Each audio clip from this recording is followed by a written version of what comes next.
ఐపీఎల్‌లో టాప్ 2లో ఫినిష్ అయిన టీమ్స్‌కి అడ్వాంటేజ్ ఉంటుంది. ఎందుకంటే టాప్ 2లో ఉన్న టీమ్స్‌కి మాత్రమే ఫైనల్స్‌కెళ్ళడానికి 2 అవకాశాలుంటాయి. అదే థర్డ్, ఫోర్త్ పొజిషన్‌లో ఉంటే వాళ్ళు ఏ చిన్న పొరపాటు చేసినా ఎలిమినేట్ అవ్వాల్సొస్తుంది. ఇప్పటివరకు జరిగిన ఐపీఎల్ సీజన్స్‌లో కప్ గెలిచిన టీమ్ గనుక చూస్తున్నట్టయితే ఆల్‌మోస్ట్ 90% ఆఫ్ ద టైమ్స్‌లో క్వాలిఫైయర్ 1లో గెలిచిన టీమే గెలిచింది. అంటే టాప్ 2లో ఉన్న టీమ్సే గెలిచాయి.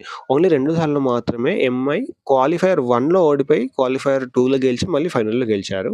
కానీ ఎలిమినేటర్ ఆడి ఇప్పటివరకి ఒకే ఒక్క టీమ్ ఫైనల్‌లో కప్ కొట్టింది. అది ఏ టీమో తెలిస్తే కామెంట్ చేయండి. అది ఇంకేదో టీమ్ కాదు. మన సన్ రైజర్స్ హైదరాబాద్. కేకేఆర్‌తో ఎలిమినేటర్ ఆడి కేకేఆర్ పైన గెలిచి తర్వాత క్వాలిఫైర్ 2లో గుజరాత్ లయన్స్ పైన గెలిచి ఫైనల్‌లో ఆర్‌సీబీ పైన గెలిచింది. సో ఇప్పటివరకి ఈ రికార్డ్ అయితే ఏ టీమ్ కూడా బ్రేక్ చేయలేదు. ఎలిమినేటర్ ఆడిన టీమ్ ఎప్పుడు కూడా క్వాలిఫైర్ 2లోనే ఎలిమినేట్ అయిపోయి వెళ్తున్నారు. ఎవరైతే ఎలిమినేటర్‌లో గెలిచి ఉన్నారో. సో ఈ ఈ ఈ రికార్డ్ ఫ్యూచర్‌లో బ్రేక్ అవుతుందనుకుంటున్నారా? ఒకవేళ బ్రేక్ చేస్తే ఏ టీమ్ బ్రేక్ చేస్తుందో కామెంట్ చేయండి.